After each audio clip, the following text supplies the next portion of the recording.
KMC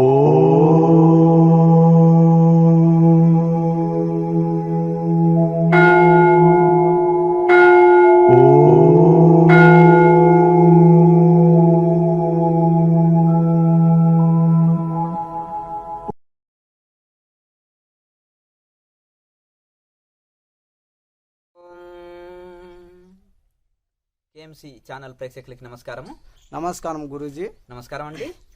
Guruji, మీరు చిన్నప్పుడు ఇంటి హిమాలయ పర్వతాల్లో ఉన్నారు కదా గురూజీ? అవునండి. మీరు అక్కడ సిద్ధయోగులు యోగులు చాలా మంది కలిసి వాళ్ళ అనుభవాలు ఎట్లా ఏమని కొంతమంది ప్రేక్షకులు అడుగుతున్నారు గురూజీ. అక్కడ మీరు ఎట్లా యోగులను కలిచారు, ఎవరెవరిని కలిచారు, ఎట్లా మీ అనుభవాలు ఏమని అడుగుతున్నారు గురూజీ. దీని గురించి మీరు చెప్పండి, కొంతమంది ప్రజలు అడుగుతున్నారు గురూజీ. అయితే చాలా మటుకు మేము అప్పుడు బయట క్లాసులు ఇచ్చేటప్పుడు కానీ ఇక్కడ క్లాసుల్లో కానీ ఇక్కడ వచ్చిన వాళ్ళు కూడా సహజంగా సాధకులు అడుగుతుంటారు. ఎందుకంటే హిమాలయాల గురించి తెలుసుకోవాలని చాలా మందికి తపన ఉంటుంది. అవును గురూజీ. చాలా రోజుల నుంచి అడుగుతున్నారు, కానీ ఇంకా మనమే ఇంకా ఇది. అయితే కొంతమంది అడిగితే కూడా నేను కొన్ని పుస్తక రూపంలో రాసి పెట్టినాను. ఒక 4 పుస్తకాల రూపంలో లభిస్తాయి అవి. ఇంకా రాయని వాళ్ళు చాలామంది యోగులు ఉన్నారు. అది అప్పటి వైరాగ్యము, అప్పటి పరిస్థితి అది మహదానందకరమైంది. ఇక అది లోకము అప్పుడు. ఎందుకంటే చిన్న పసిబాలుడిని నాకు మోక్షమే కావాలి, ఇంకా నాకు ఏది అక్కరలేదు అనే ఒక స్థితి, దృఢమైన స్థితి. డబ్బు ఉందా, నాకు అక్కరలేదు, డబ్బుని నేను తాకను. జనాలతో నాకు అక్కరలేదు. జనాలని బంధువులని చూస్తే తేళ్లు పాముల్లాగా కనిపించడం ఒక మహావైరాగ్య స్థితి, మహా తపన స్థితి. నాకు ఈ ప్రపంచంలో ఏది అక్కర్లేదు, భగవంతుడు ఒకడే కావాలి అన్నటువంటి స్థితి. అట్టి వైరాగ్య స్థితితోటి వెళ్ళి హిమాలయాల్లో తపనతోటి అన్వేషణ చేస్తేనే ఆ ఋషులని దర్శనం చేసుకోగలుగుతాం. కానీ కాలక్షేపానికి ఏదో flight ticket, reservation, train ticket, mobile phone పెట్టుకొని 24 గంటలు గజిబిజిగా ఉంటే మనకి ఇంకేమి హోటల్లో ఆగడం, టక్కున పోయి దర్శనం చేసుకోవడం, హడావిడిగా టైం టేబుల్ని ఇంకా అయిపోయింది టైం అంటూ గుడి దగ్గరికి వెళ్తే ఏమంటుండే, ఆ గుడి నుంచి ఇంకా లోపలికి హిమాలయాలకి ప్రవేశిస్తే గొప్ప గొప్ప మహనీయులని దర్శనం చేసుకోగలం. ఆ కాలంలో ఎందరో గొప్ప గొప్ప మహాసిద్ధ పురుషులు ఉన్నారు. ఇప్పుడు కూడా కొంతమంది సమాధి అయ్యారు, ఇంకా కొంతమంది ఉన్నారు. అయితే అప్పుడు మహావైరాగ్యముతోటి ఎంత దూరం కిలోమీటర్ల కొద్ది అయినా సరే, ఏమి చెప్పులు ఉండవు ఏముండవు, నడుచుకుంటూ వెళ్ళడం తపనతోటి బైరాగి తెలుసుకోగలుగుతాడు, యోగి తెలుసుకోగలుగుతాడు, జ్ఞాని తెలుసుకోగలుగుతాడు. ఆ వైరాగ్యము, తపన, ఆనందము, భగవత్ కథా కాలక్షేపం చెప్పుకుంటూ, భగవత్ లీలలు చెప్పుకుంటూ, ఆధ్యాత్మిక వేదాంతంని ప్రవచనాలు చెప్పుకుంటూ అర్ధరాత్రులంతా సాధువులు నిద్రపోకపోతుండ్రి. సాధనన్న చేయడం, లేదంటే వేదాంత ప్రవచనాలు.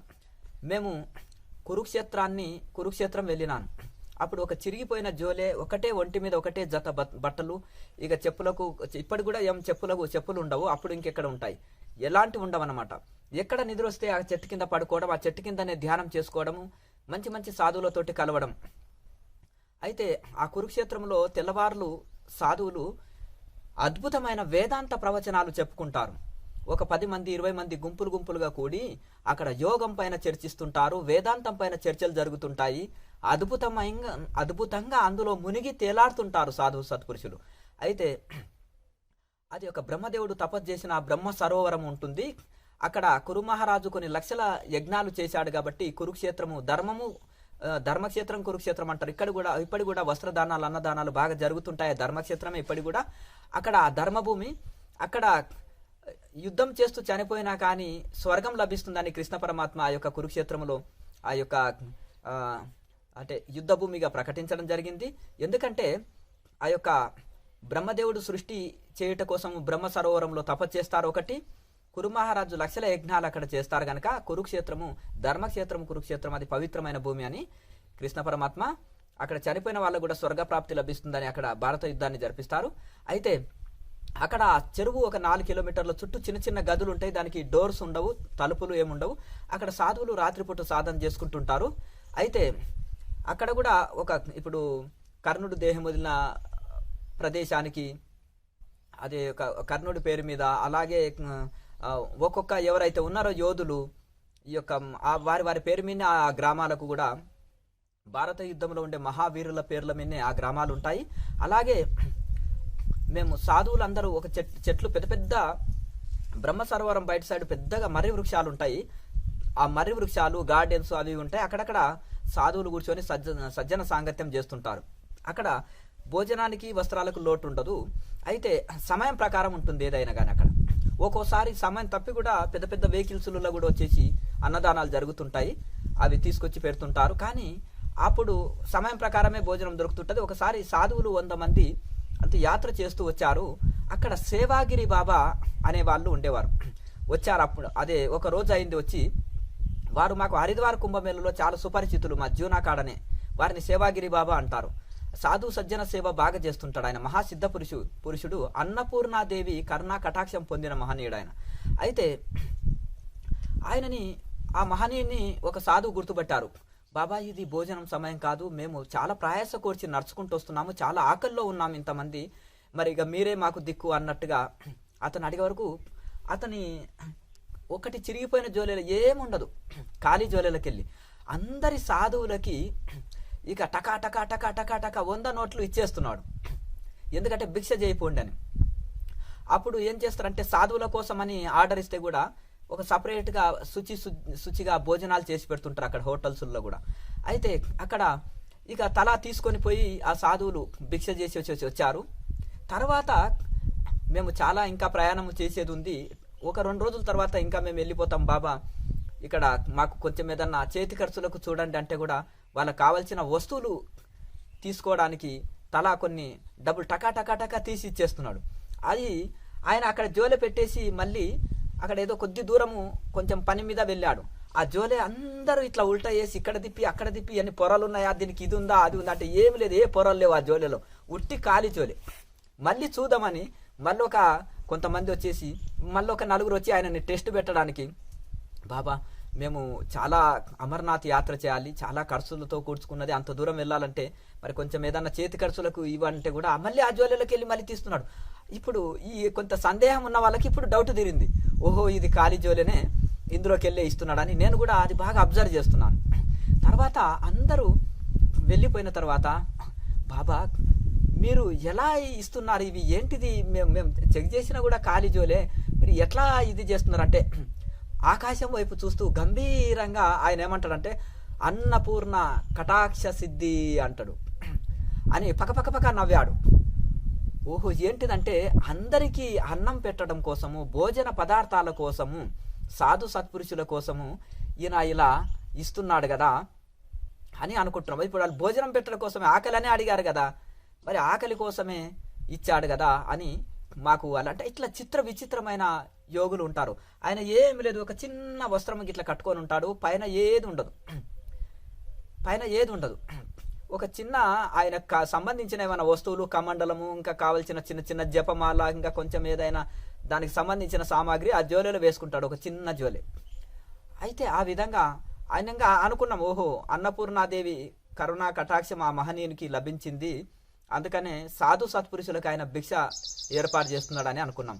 అక్కడి నుంచి మా యాత్ర ఏంటిదంటే హరిద్వారు ఋషికేశి వెళ్ళాలని. ఇక హరిద్వారు అప్పుడు చాలా చిన్న బ్రహ్మచారిని నేను, మీసాలు కూడా రాలేదు, తెల్లటి వస్త్రాలు ధరించి ఉంచేవాడిని. అందరూ ముద్దుగా జ్ఞానగిరి బ్రహ్మచారి అని పిలిచేవాళ్ళు.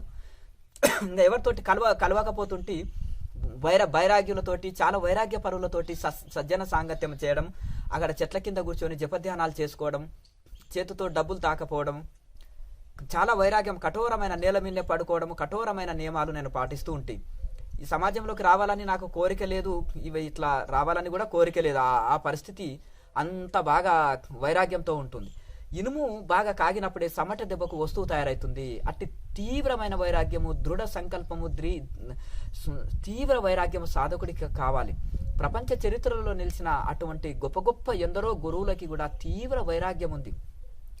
వాళ్ళు ఏదైనా లీల చూపినా వాళ్ళ స్వార్థ కోసం, వాళ్ళ భోగాల కోసం వినియోగించుకోరు. వాళ్ళు అదే నేల మీద పండుకుంటారు, అదే చిరిగిన వస్త్రాలు ధరిస్తారు, అదే పిచ్చి వాళ్ళ లాగానే ఉంటారు, ఇతరులకు మాత్రమే సేవ చేస్తుంటారు. అది యోగి తన సిద్ధులను కూడా తను భోగించడానికి వినియోగించడు, సమాజ సేవకే వినియోగిస్తుంటాడు. లేకపోతే ఆ సిద్ధులు నిల్వ 4 రోజులకి వెళ్ళిపోతాయి. అట్లా విచిత్రమైన ఋషులు ఉన్నారు. అయితే మేము మళ్ళీ హరిద్వార్ వెళ్ళి తర్వాత ఋషికేశి వెళ్ళిన తర్వాత నీలకంఠ పర్వతము మీరు వెళ్ళారా అని అన్నారు. కొత్తలో మేము అప్పుడు కూడా నేను వెళ్ళలే బాబా అని ఒక సాధకుని అడిగినాను. ఒక సాధు మహాత్ముని అడిగితే మేము వెళ్తున్నాము, వచ్చే వాళ్ళు ఉంటే రండి అని చెప్పారు. నేను వస్తాను బాబా అన్నారు. అక్కడ ప్రత్యేకత ఏమిటి బాబా అంటే, నీలకంఠ పర్వతం అంటే ఆ యొక్క అక్కడ నీలకంఠ మహాదేవ్ అంటారు, శివుడిని మహాదేవ్ అంటారు. అక్కడ నీలకంఠ మహాదేవ్ అంటే అక్కడ దేవాసురులు యొక్క పాల సముద్రముని చిలికినప్పుడు అందులోకి వెళ్ళి ఒక ఆలాహలం గొప్పనైన విషము, కాలకూట విషం వెళ్ళిందనమాట. ఆ విషానికి రాక్షసురు దేవతలు చనిపోతూ, ఒళ్ళు మంటలు పోట్లు లేచి చాలా మంది చనిపోతూ ఆ యొక్క తట్టుకోలేకపోయినప్పుడు ఆ భోలాశంకరుడు కదా ఆ శివ పరమాత్మని వేడుకున్నప్పుడు ఆయన ఆలాహలాన్ని, ఆ విషాన్ని తాగి తన కంఠంలో ఉంచుతాడు. తన గర్భంలో సమస్త లోకాలు ఉంటాయి, సమస్త లోకాలకు హాని జరుగుతుందనే ఉద్దేశంతో ఆ యొక్క కంఠంలోనే ఆ విషయాన్ని బంధించి వేశాడు గనక ఇక ఆయన నీలకంఠము, ఆయన కంఠము నీలం రంగులో బ్లూ కలర్స్లో మారిపోయిందనమాట. అందుకనే నీలకంఠుడు అనే పేరు వచ్చేసింది. నీలకంఠ మహాదేవు అక్కడ ఆ విషము తాగినప్పుడు ఆ పోట్ల మంటల్లో ఆయన చక్కగా ధ్యాన స్థితిలో కూర్చున్నప్పుడు ఆ గంగాదేవిని తలలో ధరించి ధ్యాన స్థితిలో కూర్చొని ఉంటాడు. అక్కడ నీలకంఠ మహాదేవుగా వెలిశాడు కనుక ఆ యొక్క ఋషికేశ్ నుంచి 20 కిలోమీటర్ల దూరంలో నీలకంఠ పర్వతం పైన నీలకంఠ మహాదేవ్ అంటారు. అక్కడ నుంచి వాటర్ ఫాల్స్, జలపాతాలు వస్తుంటాయి.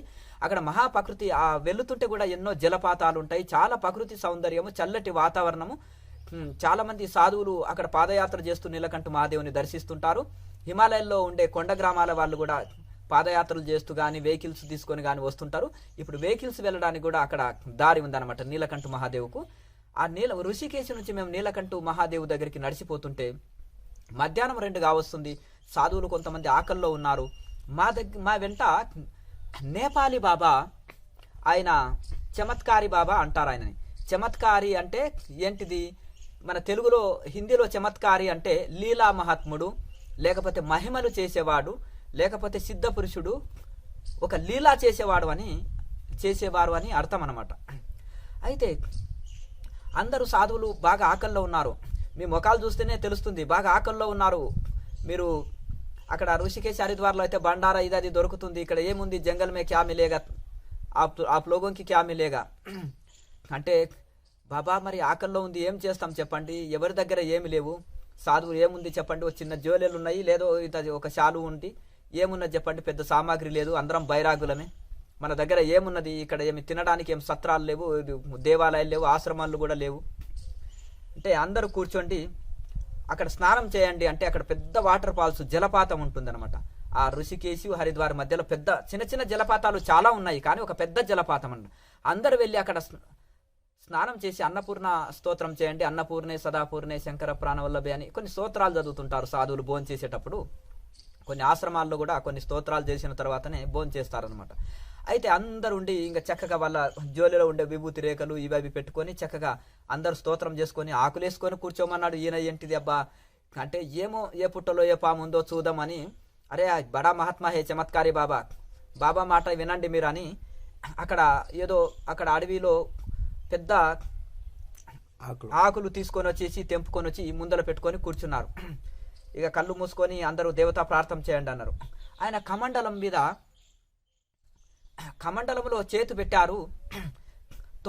ఆప్కో క్యా చాహియే బాబా, हमको दही वड़ा है, पागल है क्या, दही वड़ा कहाँ मिलेगा तुम्हाరకు ये जंगल में क्या అంటే, నీకు పెరుగు వడ ఎడ దొరుకుతుందో, ఏదో భోజనం తినొచ్చు కదా అని ఆ చిన్న బ్రహ్మచారిని ఆ సాధువు ఇంకో వృద్ధ మహాత్ముడు అంటున్నాడు అనమాట.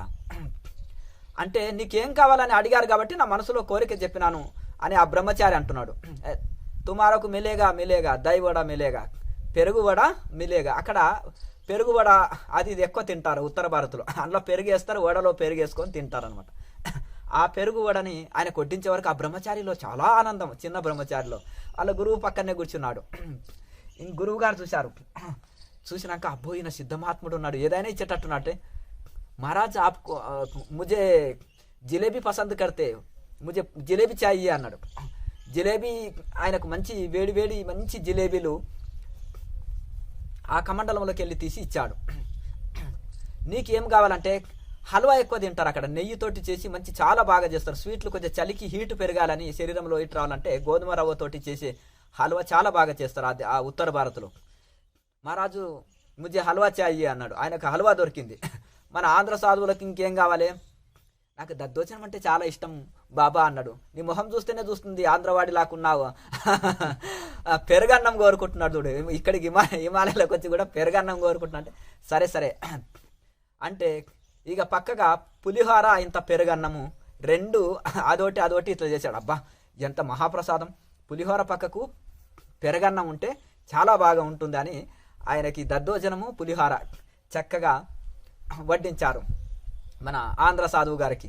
తర్వాత ఇక పక్కనే ఒక్కొక్కరు ఒకటి కోరారు. నాకు దాల్ రైస్ అని ఒకరు అంటాడు, ఒక సబ్జీ రోటీ అని ఒకరు అంటారు. ఇక అందరికీ కావలసిన పదార్థాలు ఆ కమండలంలోకి వెళ్ళి ఆయన తీసి ఇచ్చారు.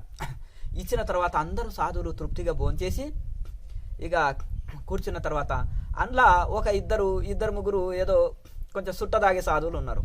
వాళ్ళు కొంచెం ఇది చేసేసినాక ఇక నా దగ్గర అగ్గిపెట్టి లేదు ఇది అది అని అంటే, అరే క్యా చాయే తుమ్ లోగోంకి క్యా చాయే అన్నాడు. బాబా ఏమి లేదు క్షమించాలి, మేము సుట్ట కాల్చుకుందామని తీసినాము, గంజాయి కాల్చుదామని తీసి చిలుము నిండా నింపినాము నలుగురము. పెద్ద చిముట ఉంటుంది, అది చిలుము ఉంటుంది, అందులో నింపిన తర్వాత మరి ఏమి కావాలి మీకు అంటే అగ్గిపెట్టెలో పుల్లలు అయిపోయినవి, పుల్లలు లేవు. ఓహో అని అన్నాడు. అయితే ఆ దూది ఇట్లా తీసుకొని ఆయన చిమట చేతిలో ఉన్నది, కుడి చేతిలో చిమట ఉన్నది, అక్కడ పక్కన ఒక చిన్న రాయి ఉంటే ఆ రాయికేసి ఇలా కొట్టాడు. అందులోకెళ్ళి నిప్పు వచ్చింది. ఈ యొక్క దూదితోటి అది అంటించి ఆ చిలుములో పెట్టి ఇంకా తాగండి, మీ ఎవడి ఆనందం వాడిది, ఎవరి ఆనందాన్ని మనం కాదనం అని దూరం వెళ్ళి తాగండి అన్నాడు. అందులో పెట్టేసి భంబోలి అని గుంజుతారు సాధువులు. పెద్ద అగ్ని వస్తుంది అందులోకెళ్ళి, పెద్ద సుట్టలకెళ్ళి. ఇంకా చేసుకొని తాగినాక అందరూ కొత్త వాళ్ళు తాగకండి, ఇది మంచి పదార్థం కాదు అని ఇంకా మళ్ళీ చెప్పి అట్లా వాళ్ళు సుట్టగాల్చుకుంటారు.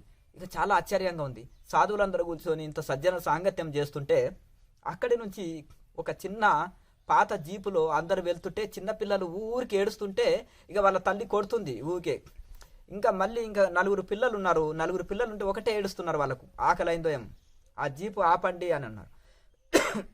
ఆపమంటే ఆపినరు.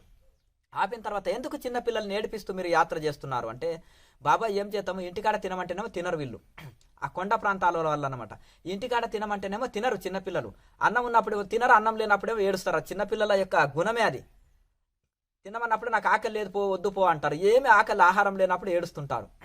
ఉదయం తినలే, ఇక అవేదో టిఫిన్ క్యారియర్ తీసుకొని వచ్చేసినాం. చిన్నపిల్లలకు తల్లిదండ్రులు ఏం చేస్తారంటే ఎప్పుడు క్యారియర్ వద్ద పెట్టుకొని జేబులు, ఎందుకంటే ఎప్పుడు ఏడుస్తారో తెరవరు. ప్రయాణాల్లో తప్పకుండా వాళ్ళకు టిఫిన్ క్యారియర్ పెట్టుకునే పోతుంటారు. ఆ టిఫిన్ పెట్టుకొని ఆ జలపాతం దగ్గర స్నానం చేద్దామని ఆ టిఫిన్లు అన్నీ అక్కడ పెట్టేస్తే అవి కొండెంగలు పెద్ద పెద్దవి, ఆ తర్వాత కోతులు అవి అన్నీ వచ్చి ఆ టిఫిన్లు అన్నీ ఎత్తుకొని పోయినవి. మరి ఆకల్లో ఏడుస్తున్నారు పిల్లలు. తినిపిస్తామన్నారు, మీరు మొదలే ఎందుకు తినిపించలేదు, మాకెందుకు స్నానం చేపించి తినిపించాలి అని ఆ వాటర్ బాటిల్లో నీళ్లు తీసుకుందాము, గంగా నీళ్లు కదా మంచివని ఇవి పడవోసి వాళ్ళు మంచి నీళ్లు తీసుకుందామని పోయే వరకు ఈ కోతులు ఈ పని చేసినాయి, ఎత్తుకొని పోయినాయి. ఆ నీళ్లు తీసుకొని వచ్చినాక మొదలే నాకు ఎందుకు ఇవ్వలే అని పిల్లలు ఏడుస్తున్నారు అనమాట. ఆకల్లో ఉన్నాము, నాకు చాలా ఆకలిగా ఉంది, ఇది అది అని. ఇంకా అడవిలో ఏమి దొరుకుతుంది. అరే అందరు కూర్చోండి మంచి హాయిగా, ఎందుకు మీరు ఇబ్బంది పడుతున్నారు, అందరు భోజన ప్రసాద్ కాకే జావో అని అన్నారు.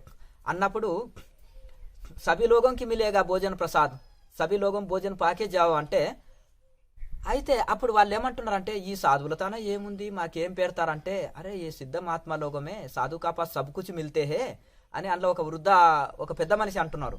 ఇక్కడ చాలా హిమాలయాల్లో గొప్ప యోగులు ఉంటారు, వాళ్ళు దగ్గర ఏదైనా దొరుకుతారు, మనం ఆకల్లో ఉన్నామని వాళ్ళు తెలుసుకున్నారు, మన టిఫిన్లు అన్ని కోతులు తినేసినాయి కనుక తుమారా భోజన హనుమాన్కి మిలే తుమ్ కోయి చింతానయ్య అన్నాడు. మీరు మీ భోజనం హనుమంతుడు తిన్నాడు, వానర సైన్యం తిన్నది, మీరేమి ఇది కాకండి, అంతా మన మంచికే.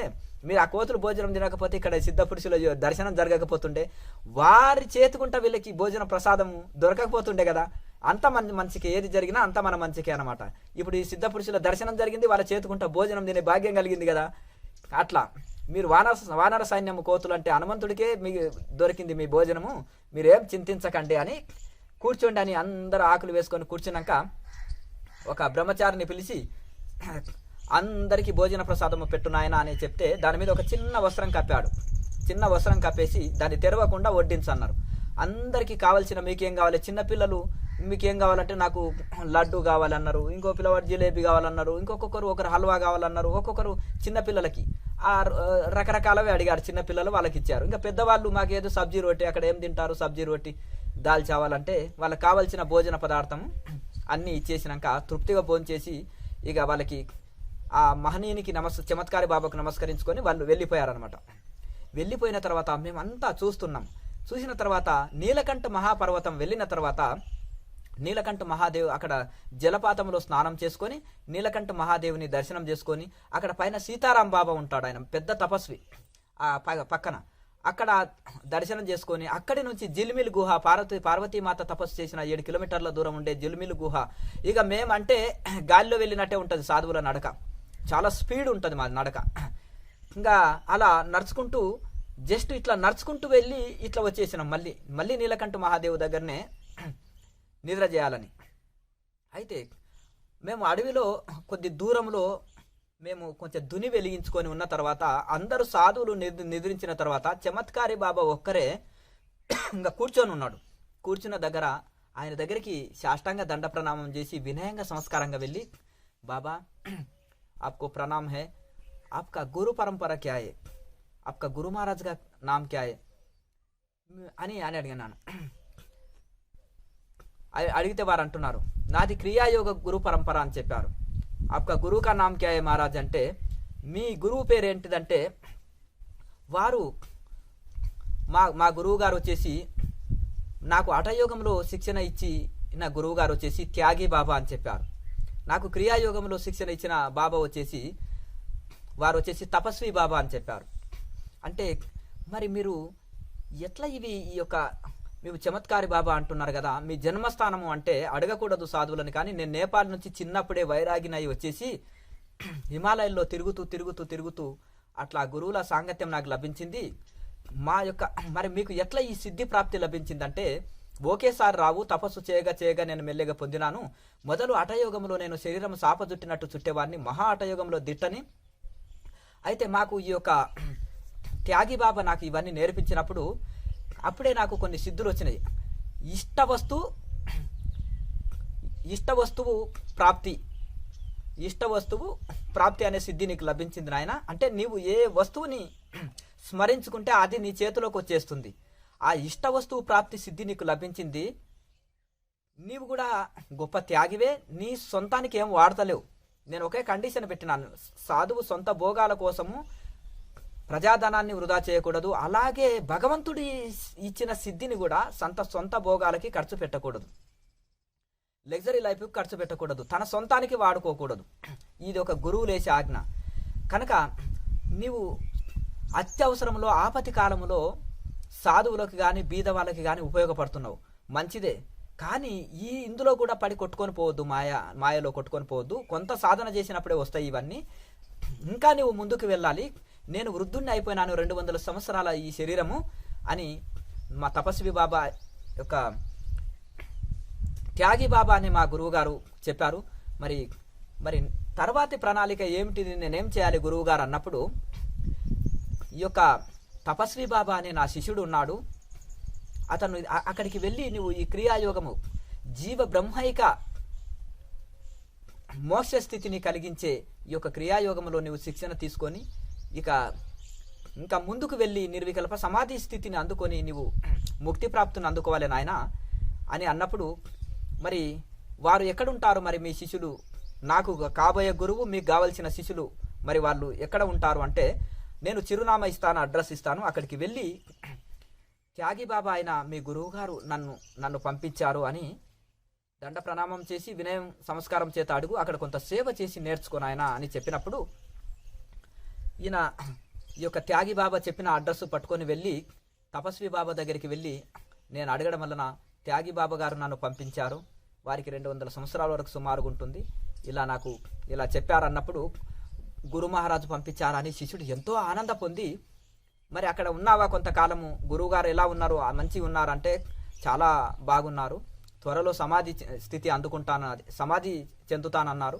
వృద్ధులు అయ్యారు కదా, మీ దగ్గరికి నన్ను పంపించారంటే గురు మహారాజు పంపించడం ఏంటి, నేను చెప్పకపోవడం ఏంటిది అని వచ్చి ఈ బ్రహ్మచారికి వచ్చేసినాక అది కూడా కొంచెం అతను కుటీరం దగ్గర కొన్ని సేవ విధించి కొన్ని కొన్ని కొన్ని పరీక్షలు పెట్టి కొంత సేవ విధించి ఇతను సేవ చేసుకుంటూ సంస్కారం అంటే అక్కడ పెద్ద గురువు దగ్గర శిక్షణ ఆల్రెడీ పొందాడు గనక ఆశ్రమం పోతే ఏ నియమాలు పాటించాలి, సేవ ఎలా చేయాలి, వినయం సంస్కారం చేత ఎట్లుండాలనేది ఆ పద్ధతులన్నీ తెలుసుకొని వచ్చాడు కాబట్టి ఇక్కడ అన్ని అదే విధంగా ఇక్కడ కూడా పాటిస్తున్నారు. ఈ తపస్వి బాబా వారికి అంతా యోగంలో శిక్షణ ఇచ్చేసి చెప్పారనమాట. చెప్పిన తర్వాత అష్టసిద్ధులలో నీకు కొన్ని ప్రాప్తించినవి, ఇక్కడ ఇందులోనే వెళ్ళొద్దు, నువ్వు ఇంకా ఏదనుకుంటే అది నువ్వు సాధించగలుగుతావు. యోగి ఏంటంటే తన శరీరాన్ని సూక్ష్మంగా కూడా చేయగలుగుతాడు. ఎందుకంటే ఇప్పుడు ఆనాడు హనుమంతుడు సూక్ష్మంగా దోమలాక మారి లంకిని నోట్లో నుంచి చెవులో నుంచి నోట్లోకి ఇట్లా వస్తాడు చూడండి. ఎవరు నువ్వు చాలా మాయలోడి లాగా ఉన్నావు అనంటే బ్రహ్మాండమంతా దేహము వెత్తి పంచముఖ హనుమంతుడిగా మరి బ్రహ్మాండమంతా చూయిస్తాడు. అంటే దోమంతా సన్నంగా కలిగిండు, ఆకాశం అంతా పెద్దగా శరీరాన్ని పెంచగలిగిండు. అలాగే ఆకాశ గమనము చేయగలుగుతాడు, అలాగే తన ఇష్ట వస్తువుని తన దగ్గరికి రప్పించుకోగలుగుతాడు, అలాగే తను ఏదైనా సృష్టించగలుగుతాడు, అది ఏదైనా లయం చేయగలుగుతాడు, ఏది అనుకుంటే అది అతను చేయగలుగుతాడు. కానీ ఇవి అన్నీ కూడా బ్రహ్మజ్ఞానం పొందిన తర్వాత ఈ ప్రపంచమంతా నా రూపమే, దేని ముందు ఈ లీల చూపుదు అనే తనకు తానే తనను తను చూసే నవ్వుకుంటాడు. అలా ఈ యొక్క బ్రహ్మజ్ఞానం అనేది చాలా ముఖ్యం నాయన. ఎంతకాలం ఎంత వయసుతో 100 సంవత్సరాలు జీవించినంతే కూడా ప్రాధాన్యం కాదు, బ్రహ్మజ్ఞానం పొందడం అనేది ముఖ్యము. 100 సంవత్సరాలు జీవించడం కూడా గొప్ప కాదు, బ్రహ్మజ్ఞానం పొందటమే మానవ జన్మ చరితార్థము. అష్టసిద్ధులు పొందడం కూడా గొప్ప కాదు. సాధన ప్రారంభంలో కూడా కొంతమంది సాధువులకు వస్తుంటాయి, వాళ్ళ జన్మ సంస్కారం చేత జన్మ చేత కొందరికి వస్తుంటాయి, ఔషధాల చేత కొందరికి వస్తుంటాయి, కఠోర సాధన చేత కొందరికి వస్తుంటాయి, కొందరికి తొందరగా వస్తాయి, కొందరికి లేటుగా వస్తాయి, వాళ్ళ స్థితిని బట్టి వస్తాయని పతంజలి మహర్షి చెప్తుంటారు. కనుక నీకు ఇవన్నీ అనేకమైన వస్తుంటాయి, వీటిని వదిలిపెట్టి క్రియాయోగంని చేసి నీవు తరించు అని చెప్పడం వలన దాన్ని బాగా సాధన చేసినాను. ఇక త్యాగి బాబా మాకు హఠయోగంలో కొంత శిక్షణ ఇచ్చారు. ఈ యొక్క తపస్వి బాబా మాకు క్రియాయోగంలో పరిపూర్ణులను చేశారు అని వారు చెప్పిన తర్వాత, బాబా మరి మీ గురువు గారు అన్నారు కదా, జీవ బ్రహ్మైక్యాన్ని కలిగించే ఆ మోక్షయోగమైన క్రియాయోగాన్ని తపస్వి బాబా దగ్గరికి వెళ్ళి నీవు నేర్చుకో, ఆయన నా శిష్యుడు అని పంపించారంటున్నారు కదా, మరి అట్టి మోక్షాన్ని కలిగించే ఆ క్రియాయోగాన్ని నాకు ఉపదేశించండి అంటే, ఒక్కొక్కరికి ఎవరు గురువు కావాలి, ఎవరు భార్య దొరకాలి, ఎవరికి పిల్లలు దొరకాలి, ఎవరు కావాలి, ఎవరికి ఏమి సంప్రాప్తించాలనేది ఆల్రెడీ రాసి పెట్టుంటుంది నాయన, రాసి పెట్టుంటుంది. ఉదాహరణకి ఆనాడు భక్త తుకారాముని కొంతమంది పండితులందరూ, బ్రాహ్మణ పండితులందరూ ఆ విగ్రహాన్ని తీసుకొని వెళ్ళి, ఈయన పాండురంగని భక్తుడు, ఇతనే దొంగిలించాడు, అతను ఏడో దాచిపెట్టుకొని రహస్యంగా పూజ చేస్తున్నాడు అని అపవాదం మోపడం వలన శివాజీ చక్రవర్తికి ఆనాడు కాంప్లైంట్ ఇవ్వడం వలన ఆయన స్వయంగా వచ్చేస్తాడు. భక్త తుకారాం పేరు చాలా గొప్పగా చెప్తున్నారు, ఆయన ఇలా చేయడు, మరి రాజే పరిష్కరించాలి, ఇతనికి ఏం శిక్ష వస్తారో మీరే వచ్చి పరీక్షించండి అంటే ఆనాడు పిలిస్తే పలికేవారు శివాజీ చక్రవర్తి. సమస్య ఏడుంటే అక్కడికి ప్రజల దగ్గరికే పాలన పోయి పరిష్కరించే గొప్ప మహానుభావుడు. కానీ ఆనాడు మొఘల్ చక్రవర్తులు అంతమంది ఆయనని ఎక్కడన్నా వెళ్తుంటే టార్గెట్ చేస్తున్నా కానీ కొద్ది సైన్యంతో 10 మంది అనుచరులతో, ఎక్కువ మంది రాలే, 10 మంది అనుచరులతోటే వస్తాడు. వచ్చి ఇక్కడ మరి ఏమి తుకారాం గారు, ఏమిటిది ఇది పరిస్థితి, మీరు నిజంగా దొంగిలించారా ఈ విగ్రహాన్ని అంటే లేదు అని ఆయన అభంగాలు అప్పటికప్పుడు రాసి పాలగడుగుతాడు. పాండురంగడి మీద కొన్ని అభంగాలు, కొన్ని స్తోత్రాలు చేసే వరకు ఆ బాయిలో వేశారు కదా పండితులు, ఆ విగ్రహం వచ్చి అక్కడ యథాస్థానంలో ఉంటుంది. విండే వరకు అప్పుడు ఈయన చూస్తాడు, ఈ శివాజీ చక్రవర్తి గుడికి వచ్చారని మొఘల్ సైనికులు రహస్యంగా తెలుసుకొని ఈయన అటాక్ చేసి ఈయనని చంపేయాలని 1000 సైన్యం వచ్చింది, మొఘల్ చక్రవర్తుల సైన్యం. అయ్యో భక్త తుకారాం కోసం అని వచ్చేస్తే శివాజీ చక్రవర్తిని చంపేశారే మొఘల్ చక్రవర్తులు అని అపకీర్తి నాకెందుకు అని పాండురంగడు ఎన్నో స్తోత్రం చేసే వరకే పాండురంగడు స్వయంగా శివాజీ చక్రవర్తి గెటప్లో 1000 మంది శివాజీ చక్రవర్తులుగా తయారయ్యి యుద్ధము చేసి ఆ మొఘల్ సైన్యాన్ని మొత్తం ఓడించింది శివాజీ చక్రవర్తి తెలుసుకుంటాడు. ఆహా, ఎంత సిద్ధపురుషుడు, ఎంత పరమ భక్తి, ఆయన స్తోత్రాలు చేస్తేనే రంగడు బావిలో ఉన్న పాండురంగడు వచ్చేసి యథాస్థితిలో ఉన్నాడు, నన్ను కూడా రక్షించిండే, నాడు ప్రాణభిక్ష పెట్టాడే నాకు, ఆనాడు నన్ను రహస్యంగా ఇక్కడికి వచ్చిన తక్కువ సైన్యంతో వచ్చినానని తెలుసుకొని వాళ్ళు గుడి చుట్టూ అక్కడ నన్ను సైన్యాన్ని పెట్టి ఉంటే మరి అన్ని రూపాలు ఎక్కడ చూసినా పారిపోతున్నారు వాళ్ళు.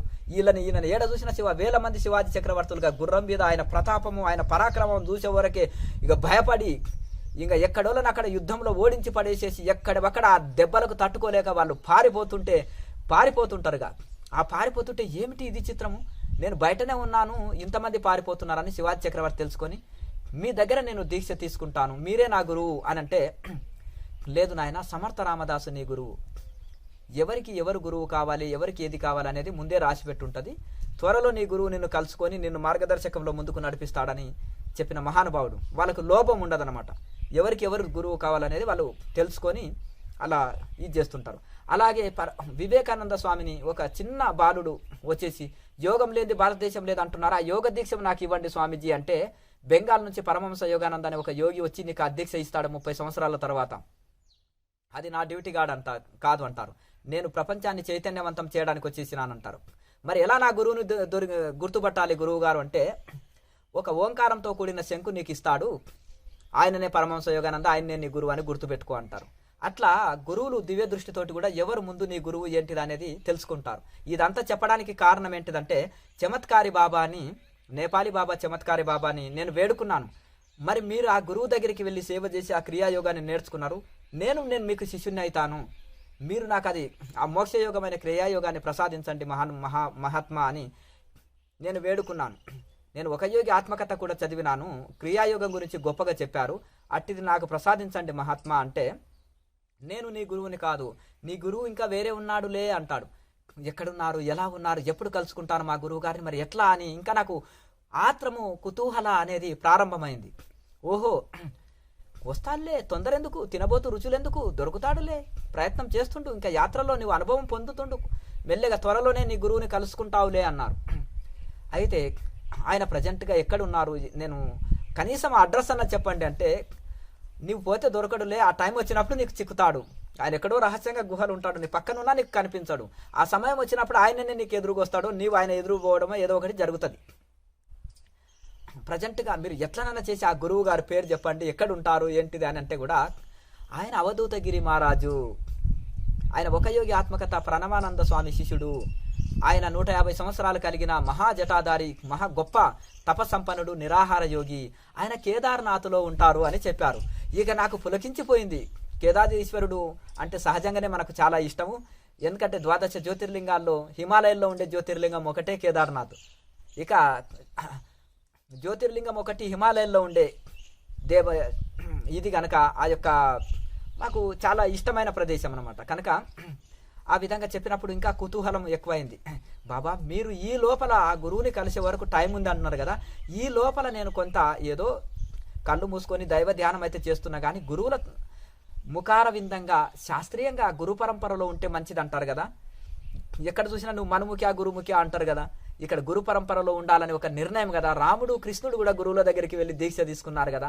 ఇప్పుడు ఏదో పుస్తకాలు చదివో ఎవరికి వాళ్ళు అంటే పీఠాధిపతులు అవుతుంటారు. మరి మా దక్షిణ భారత్లో ఎవరికి వాళ్ళే పీఠాధిపతి అవుతారు, ఎవరికి వాళ్ళే కాషాయ వస్త్రాలు ధరించి మహర్షులు బ్రహ్మర్షులు అని ప్రకటించుకుంటారు. ఇది తప్పు అని ఇక్కడ ఉత్తర భారత్లో చెప్తారు కదా. మరి అలాగే ఇప్పుడు గురువు లేని వాడిని మనుముఖి అంటారు కదా, అదే ఆ గాలికి పెరిగిన వాడిని అనాథ అంటారు కదా. అలాగే మరి ఒక గురు పరంపరలో ఉండాలి.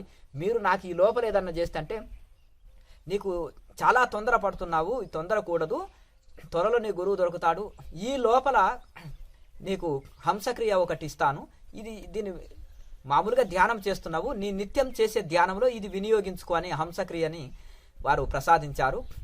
అందరి గురువుల్లోనే భగవంతుని చూసుకోవడం అనేది నేను చేసేవాడిని కనుక ఆ విధంగా వారు నాకు హంసక్రియ ఇచ్చిన తర్వాత దాన్ని సాధన చేసుకుంటూ ఉన్నాను. అయితే ఈ విధంగా హిమాలయాల్లో ఎందరో సిద్ధ పురుషులు, గొప్ప గొప్ప మహానుభావులు ఇది చేసినట్టు. అప్పుడు నేను చాలా చాలా చిన్న బ్రహ్మచారిని, మీసాలు కూడా రాని వయసు, అది చాలా చిన్న బ్రహ్మచారిని, తెల్ల వస్త్రాలు ధరించేవాడిని. అక్కడ చాలా సాధువులు ఎందుకంటే వైరాగ్య పరులని చేరదీస్తారు, ఎంబడే వైరాగ్యాన్ని గుర్తుపడతారు. వాళ్ళు బ్రహ్మజ్ఞానులు కాబట్టి మనం ఏ స్థితిలో ఉన్నామనేది, ఎంత వైరాగ్యం తపనతోటి భగవంతుని పొందాలని ఎంత తపన తీవ్ర వైరాగ్యంతో ఉన్నారనేది వాళ్ళు గుర్తుపడుతుంటారు. అప్పుడు మన దగ్గర గుంజి పిలిచి కొన్ని 4 మంచి మాటలు చెప్పడము, దగ్గరికి వెళ్తే దర్శనం ఇవ్వడము, మన వైరాగ్యము తపన చూసే వాళ్ళు మనకు చేరదీస్తుంటారు. కనుక ఈ విధంగా ఆ యొక్క చమత్కారి బాబాతోటి కొన్ని రోజులు గడపడము, అట్లా ఎందరో మహానుభావులతోటి అలా ఇది చేయడము. కురుక్షేత్రంలో కూడా మనం ఇంతవరకు చెప్పుకున్న సేవాగిరి బాబా అనేట ఆయన అర్జునాకాడ సాధువు, ఆయన చాలా సాధు సేవ బాగా చేస్తుంటారు. ఆ సాధువులు ఆయన వచ్చిందంటే పండుగే, ఇక చాలా చాలా చాలా పండుగే. కనుక ఇటువంటి వాళ్ళ సిద్ధిని గోప్యంగా ఉంచుకుంటారు. వజ్రాలని ఏడబడితే ఆడ సంచిని, వజ్రాల సంచిని ఏడబడితే ఆడ ఓపెన్ చేయబట్ట, కూరగాయల సంచి ఏం చేస్తా అంటే ఓపెన్గా పట్టుకొని వెళ్తాం, తట్టలో పెట్టుకొని ఓపెన్గా తీసుకెళ్తాం. అనగా వజ్రాల పెట్టె ఏడబడితే ఆడ ఓపెన్ చేయం కదా, తాళం తీయకుండా జాగ్రత్తగా తీసుకొని వెళ్తాం కదా రహస్యంగా. అట్లా వాళ్ళ సిద్ధిని ఎక్కడ పడితే అక్కడ ప్రదర్శించరు, ప్రదర్శనకు చేయరు. సమస్యలు వచ్చినప్పుడు, కష్టాలు వచ్చినప్పుడు తన స్వార్థం కోసం కాకుండా, కనక కాంతం కోసం కాకుండా, భోగాల కోసం కాకుండా లోక సేవకు వినియోగిస్తారు. బీద వాళ్ళ కోసం, సాధు సత్పురుషుల కోసం, తపస్సు చేసుకునే వాళ్ళు, దుఃఖంలో ఆకల్లో ఉన్న వాళ్ళ కోసం వాళ్ళు ఇది చేసేస్తారు. ఒక ఆయన అన్నదాన క్షేత్రం అంటే ఇక్కడ కోటీశ్వర్లకే భోజనం పెట్టబడును, ఎవరు కారులో వస్తారో, కోటు సూట్ తోటి వస్తారో వాళ్ళకే ఇక్కడ అంటే ఇంకా దానికి అర్థం ఉందా? ధనవంతులకు నువ్వేం చేయవలసిన అవసరం లేదు, నువ్వేమి చేయవలసిన అవసరం లేదు, వాళ్ళ దగ్గర అన్నీ ఉన్నాయి. ఇక భగవంతుడికి ఆ పెద్ద పెద్ద గుళ్ళు, ఆయన బంగారు గుళ్ళు కడుతున్నారు ఈ మధ్యలో, ఒక ప్యాషన్ అయిపోయింది. ఎందుకంటే ఆయనకు గురువు గారికి హెలికాప్టర్ ఉంది, ఆయనకు బంగారు గుడి కడితేనే పెద్ద పెద్ద గుడి అంటారు కదా.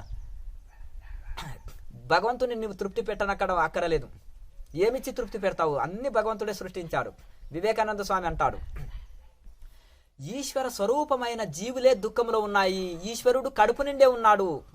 18 రకాల ప్రసాదాలు, బంగారు గుడి కట్టాడంట, 18 రకాల ప్రసాదాలు దేవుడికి పెడుతున్నాడు. దేవుడు తింటే తిండిపోతాని దేవుడికి పెట్టరు ఈ నైవేద్యాలు. దేవుడికి పెట్టింది తప్పకుండా మళ్ళీ ఈ సాధువు గారికే వస్తుంది కనుక హాయిగా 18 రకాలు మళ్ళా ఆ పీఠాధిపతి తినడానికి పనికొస్తాయి.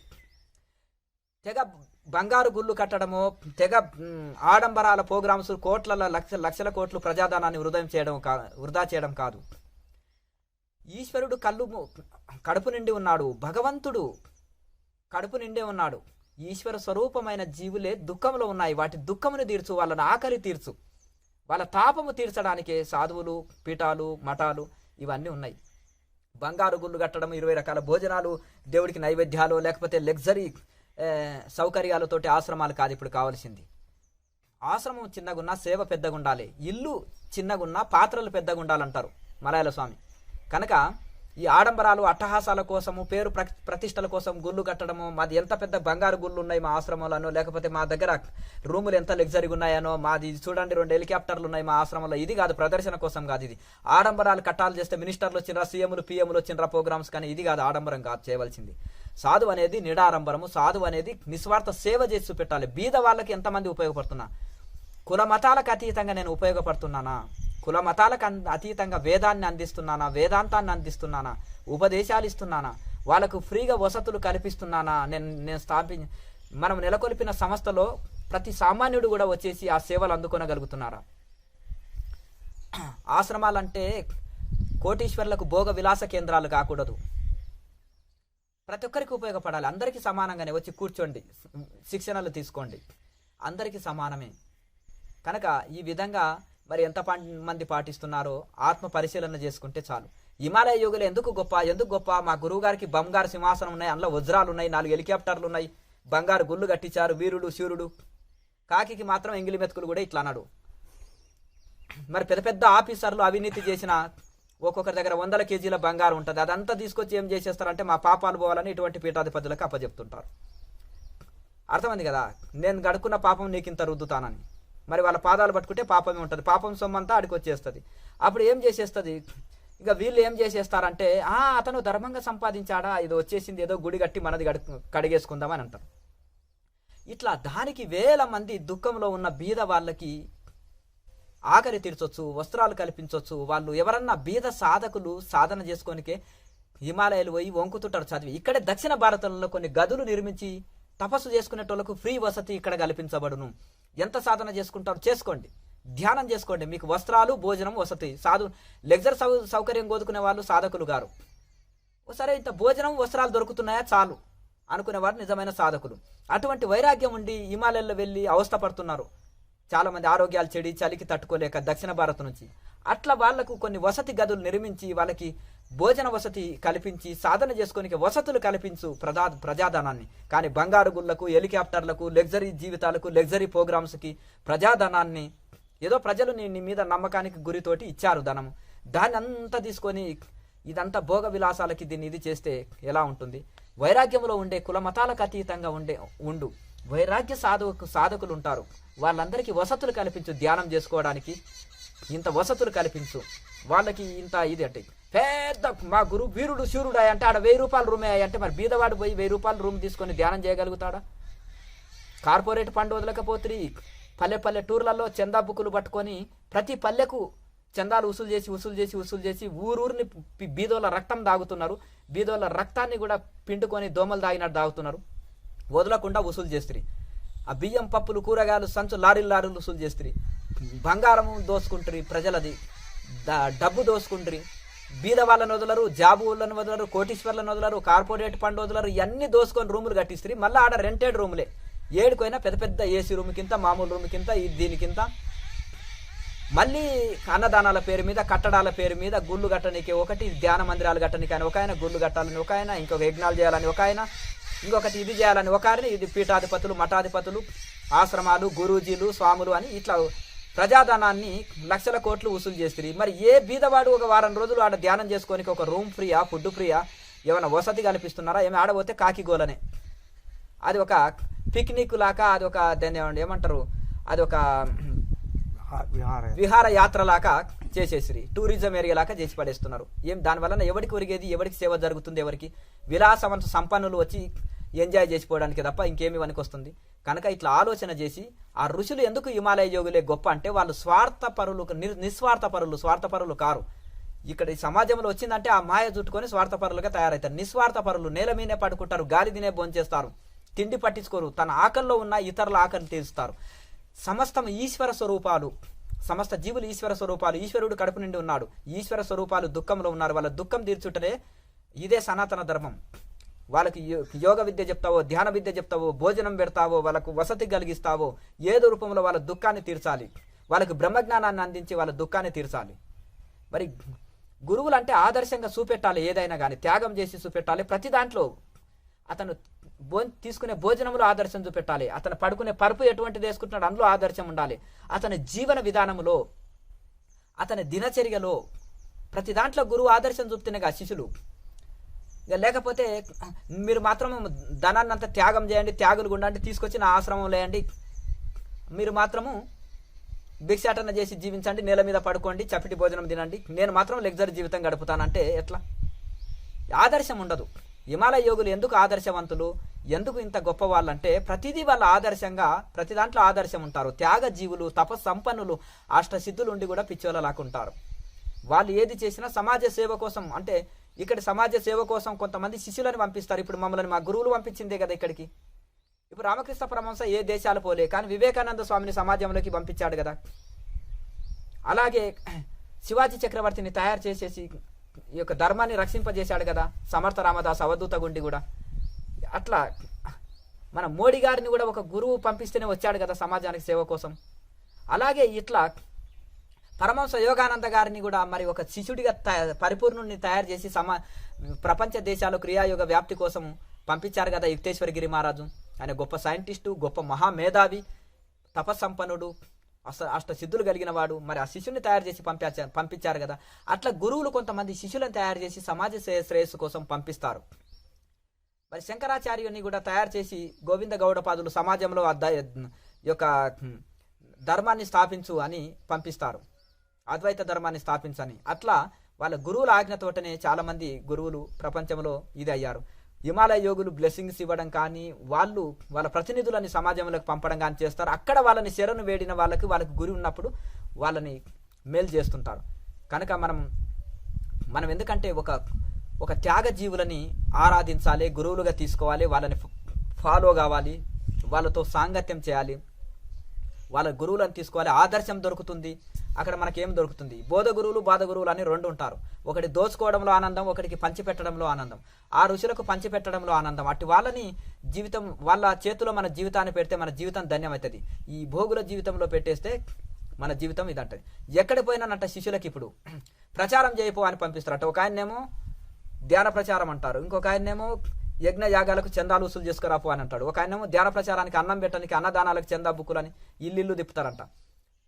మొదలు నువ్వు సాధన చేసుకొని పరిపూర్ణుడుగా అని చెప్పేటోళ్ళు కానీ కరువైనరని వీడికి వచ్చి ఏడుస్తుంటారు చాలా మంది సాధకులు. బెంగళూరు నుంచి ఒక 5-6 మంది సాధకులు వచ్చారు. నీకు అన్ని చక్రాలు ఓపెన్ అయితేనే ఈ గేట్ దాటి వచ్చేసినవు నాయన, నువ్వు ప్రచారానికి వెళ్ళు, ధ్యానం చేసినవాడు ఎవడు బాగుపడాడు, పోయి ప్రచారం చేయిపో, నీకు ఛార్జీ ఖర్చులు కూడా ఇస్తామన్నారంట. ఇది పరిస్థితి ఉంటుంది. నా చక్రాలు ఓపెన్ అయింది నాకు తెలవాలి, మీకు ఎట్లా తెలుసా అండి? నా కడుపులో నొప్పి లేస్తుంది, నువ్వు హాయిగా ఆరోగ్యంగా ఉన్నావంటే ఎట్లా? నా మనసు మాటింటలేదు, నా నాలుక మాటింటలేదు, నా కండ్లు మాటింటలేవు. ఇంత ధ్యానం చేసి ఇంద్రియాలని వశం చేసుకుందామని నేను వస్తే నీ చక్రాలన్నీ ఓపెన్ అయినవి, నువ్వు ఋషివి, పూర్వజన్మలో కారణ జన్ముడు, పోండి ఇక్కడ గేటు దాటి వస్తేనే కారణ జన్ములు, చక్రాలన్నీ ఓపెన్ అయిన వాళ్ళే ఇక్కడ వస్తారు, ప్రచారం చేయపోండి అని అంటున్నారేంటిది? అంటే ఏంటిది? వీళ్ళు ఇప్పుడు టీచర్ అయినాక అందరికీ ఇది అవుతాడు, స్టూడెంట్ని టీచర్ కామంటే ఎట్లా? అప్పుడే అలాగే ఒక గురుస్థానం వచ్చిన తర్వాత, ఒక తపస్సు చేసి పరిపూర్ణుడు అయిన తర్వాత లక్షల మందికి ఉపయోగపడతాడు ఒక్కరే. కొంతకాలం తపస్సు చేసిన తర్వాతనే గురువులు ఆజ్ఞేస్తారు. పరమహంస యోగానందని తయారు చేసినాకనే గురువు సమాజంలోకి వెళ్ళమన్నాడు. వివేకానంద స్వామి తయారైనాకనే వాళ్ళ గురువు వచ్చేసి ఇంకా వెళ్ళు 6 సంవత్సరాలు తపస్సు చేసినా వెళ్ళి సమాజ సేవ చేయని. ఇక తపస్సు లేదు, ఏం లేదు, ఇంకా వెళ్ళండి దేశం మీద పడి మీరు దోచుకోండి, మాకింత సంస్థకు దోచిపెట్టండి అనేది ఇదే అయిపోయింది. ఇప్పుడు ఈ ప్రపంచ చరిత్ర చదివితే ఏముంది? అంత దోపిడీ తప్ప ఏముంది చెప్పండి? ఎక్కడ ఆధ్యాత్మిక సంస్థలు అట్లే అయిపోయినాయి, గురువులు అనే వాళ్ళు అట్లే, పీఠాధిపతులు మఠాధిపతులు గురూజీలం అనేటోళ్ళు కూడా అట్లే అయిపోయినాయి, ధ్యాన సంస్థలు అట్లే అయిపోయినాయి, యజ్ఞ సంస్థలు అట్లే అయిపోయినాయి, ఇవన్నీ ఇట్లే అయిపోయినాయి. కనుక సమాజ సేవ కోసం వచ్చిన ఏం తెచ్చినాం, ఏం కొండబోతాం, వట్టి చేతిలో వచ్చి వట్టి చేతిలో పోతున్నాం. హిమాలయ యోగులను ఆదర్శం తీసుకోండి, త్యాగజీవులను ఆదర్శం తీసుకొని ఈ యొక్క సమాజ సేవ చేసి సమాజానికి ఉపయోగపడాలి. కనుక ఇన్ని శాస్త్రాలు చదివి ఇంకా అంటరాదు ముట్టరాదు తాక దూరం లేదంటే మీరు వేరు మేము వేరు, లేకపోతే ఇంకా సమాజాన్ని భగవద్గీతలో చెప్పిన నిష్కామ కర్మ లేకుండా ఇంకా దోచుకోవడంలోనే ఆనందపడితే ఎట్లా? పంచిపెట్టడంలో ఆనందం తెలుసుకోవాలి, సమాజ సేవ చేయడంలో ఆనందం. భగవద్గీత త్యాగం చెప్తుంది. భగవద్గీత అంటేనే నిష్కామ కర్మ, ఏది చేసినా నిష్కామ కర్మ చేయి. నువ్వు తలపెట్టిన కార్యం ఏది ఆగదు, నువ్వు తలపెట్టిన మఠం నిర్వహణ, ఆశ్రమ నిర్వహణ జరుగుతుంది. ధ్యాన కేంద్రం ఏదైతే ధ్యాన సంస్థలు కానీ, ఆధ్యాత్మిక సంస్థలు కానీ, పీఠాలు కానీ, మఠాలు కానీ, గుళ్ళు కానీ అన్నీ అవే రన్ అవుతాయి. ఉత్తర భారత్లో ₹1 టికెట్ పెట్టరు, గుళ్ళు ఎట్లా రన్ చేస్తున్నారు? కాశీ కానీ, హరిద్వార్ కానీ, ఋషికేశి కానీ ఎట్లా నడుస్తున్నాయి? అక్కడ ఎండోమెంట్ పనిచేయదే, అక్కడ ఏమి హుండీలు లేవే, మరి ఎట్లా నడుస్తున్నాయి అవి గుళ్ళు? మన దక్షిణ భారతంలోనే ఎండోమెంట్ ప్రభావము, మన దక్షిణ భారతంలోనే మన పెద్ద పెద్ద హుండీలు, మళ్ళీ అక్కడ ప్రతిదానికి టికెట్ గుళ్ళో. ఆశ్రమాల పరిస్థితులు కూడా ఇట్లే అయిపోయింది. భగవద్గీతలో చెప్పిన నిష్కామ కర్మ చేస్తే అవే రన్ అవుతాయి. ఉత్తర భారత్లో కొన్ని ఆశ్రమాలు నిస్వార్థంగా నడిపిస్తారు, ₹1 ఎవరిని ఆశించకుండా ఎట్లా నడిపిస్తున్నారు? మనం నిష్కామ కర్మ చేస్తే అదే రన్ అవుతుంది, భగవంతుడే సాక్షాత్తు నడిపిస్తాడు. అది మనకు దోచుకోవడము అనేది స్వార్థం తీసేస్తే అంత చక్కగానే నడుస్తుంది. ఆ దోచుకోవడం అనే స్వార్థం ఉన్నప్పుడే ఇంకా ఇవన్నీ సాకులు అడ్డంకులు ఇవన్నీ ఏదేదో దానికి సాకులు చెప్పవలసి వస్తుంది. కనుక ఆ హిమాలయ యోగులని ఆదర్శం తీసుకొని ఆ ఋషుల మార్గంలో వెళ్ళి ప్రతి ఒక్కరం తరించుదాం. లోకా సమస్త సుఖినోభవంతు. ఓం. చాలా బాగా చెప్పారు గురూజీ. హిమాలయ యోగుల గురించి మీ అనుభవాలు చాలా తెలియజేశారు. చాలా సంతోషం గురూజీ. ఓం.